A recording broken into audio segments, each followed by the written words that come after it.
यात्री ट्रेनों को निजी हाथों में देने की तैयारी हो रही है। ट्रेन सर्विस ऑपरेशंस में अब प्राइवेट पार्टीज की हिस्सेदारी हो सकती है। 109 डेस्टिनेशन रूट्स पर प्राइवेट कंपनी ट्रेन ऑपरेट करेंगी। इससे 30,000 करोड़ रुपए के निवेश की संभावना है। पहली बार पैसेंजर ट्रेन संचालन में निजी निवेश होगा।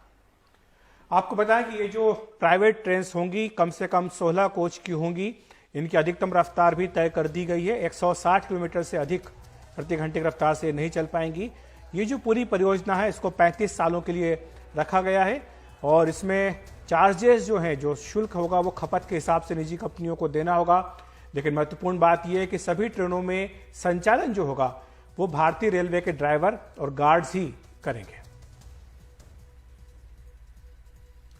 और हमारे सहयोगी परिमल हमारे साथ जुड़ रहे इस महत्वपूर्ण खबर पर चर्चा करने के लिए। परिमल, सुगबुगाहट तो काफी लंबे समय से थी, कुछ जगह जो है ट्रायल भी शुरू किया गया था। हमने देखा था कि बड़े पैमाने पर जो यूनियंस है उनकी ओर से इसका विरोध भी किया गया था। लेकिन अब क्या इसको औपचारिक जामा पहना दिया गया है?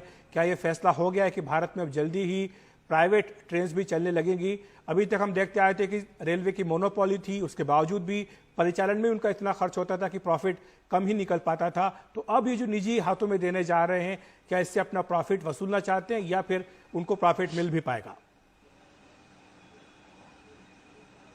देखिए, दो तीन चीजें बहुत अहम हो जाती है इसमें, क्योंकि एक चर्चा बहुत लंबे समय से थी। आपने कहा कि नहीं, कम से कम तो लगता है कि 8-9 महीने या उससे भी ज्यादा से पहले से ये चर्चा हो रही थी। लेकिन बार बार रेलवे की तरफ से ये कहा जाता था, चाहे वो मंत्री हो या फिर अधिकारी हो, कि जो भी तमाम एसोसिएशन के लोग हैं उनसे सलाह मशवरा करने के बाद भी हम ये फैसला लेंगे। और इसको लेकर कई बार बैठकें भी हुई है। लेकिन इस बीच में यहाँ पर साफ करना बहुत जरूरी है कि रेलवे ने इसकी औपचारिकताएं पूरी कर ली है। बाकायदा इसके लिए जो रिक्वेस्ट फ्लोट होता है कि जो लोग आवेदन कर सकते हैं वो फ्लोट कर दिया गया है और इसमें तमाम चीजें कही गई हैं। उनको जिन चीजों का ख्याल रखना वो रिक्वेस्ट में कहा गया, क्योंकि रेलवे ने ये सीधे तौर पे ये बताई है बात कि ये जिनको भी आवेदन करना है, जिन कंपनियों को, प्राइवेट कंपनियों को, वो आवेदन कर सकते हैं।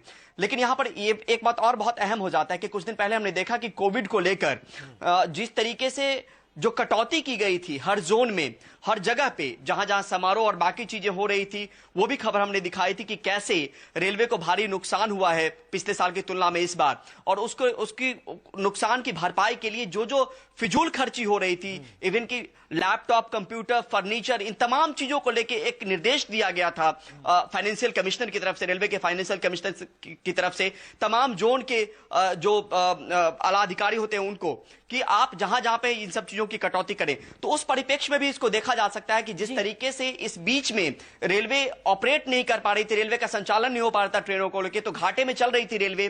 पहले से भी कई बार घाटों की बात रहती है। अब ये कोशिश हो रही है कि प्राइवेट पार्टनर को अपनी तरफ थोड़ा सा लगा के और जो भरपाई है या जो मुनाफा है या जो रेलवे की स्थिति है, उस वित्तीय स्थिति को, रेलवे की स्थिति को, खासतौर पर आर्थिक स्थिति को सुधारा जा सके, उसी दिशा में एक कदम माना भी जा सकता है। परिमल, हमने रेलवे का एक स्वरूप बदलते हुए देखा है। एक समय था कि रेलवे का अलग से बजट आता था, आम बजट से अलग, लेकिन अब कुछ ऐसा नहीं है। आप ये बताइए, इस कदम में क्या जो निजी कंपनियां हैं वो हमारे देश के अंदर की होंगी या बाहर की हो सकती हैं? दूसरी, क्या इसके लिए इसका मतलब ये भी माना जाए कि जो किराए हैं वो बढ़ जाएंगे? क्योंकि एक तरह से जो रेलवे सफर करना, दुनिया का सबसे बड़ा रेलवे संचालन हमारे देश में चलता था, तो क्या एक आम आदमी के लिए रेल का टिकट अब बढ़ने वाला है? उस लिहाज से क्या बदलाव आएंगे इसमें? नहीं, अब तक जो इस रेलवे की तरफ से जारी स्टेटमेंट में कहा गया है कि मेक इन इंडिया के तर्ज पे जो कोचेज होंगे वो भारत में बने होंगे, तो इससे अनुमान लगाया जा सकता है कि इसमें भारतीय कंपनियां ही अपने आप में प्रतिस्पर्धा कर सकती हैं या करेंगी। बहुत ज्यादा चीज शेयर नहीं किया गया टेक्निकल एस्पेक्ट को, लेकिन यह जरूर बताया गया है कि इस तरह के दरवाजे जो हैं प्राइवेट प्लेयर्स के लिए, वो दरवाजे खोले गए हैं। और किराए को लेकर अगर कहें तो निधि, एक चीज बहुत साफ किया गया है कि जिस तरीके की पंक्चुअलिटी मेंटेन करने की बात हो या फिर साफ सफाई मेंटेन करने की बात हो, इन तमाम चीजों को लेके रेलवे का जो पैरामीटर सेट है उससे कहीं पे कॉम्प्रोमाइज नहीं किया जाए। तो यह भी हो सकता है कि किराया बढ़े, लेकिन उस पे आधिकारिक मुहर भारतीय रेलवे की तरफ से ही लगा होगा, क्योंकि ये बहुत सारी चीजें इनके ऊपर ही निर्भर करेगी। जैसे हमने देखा कि ड्राइवर और गार्ड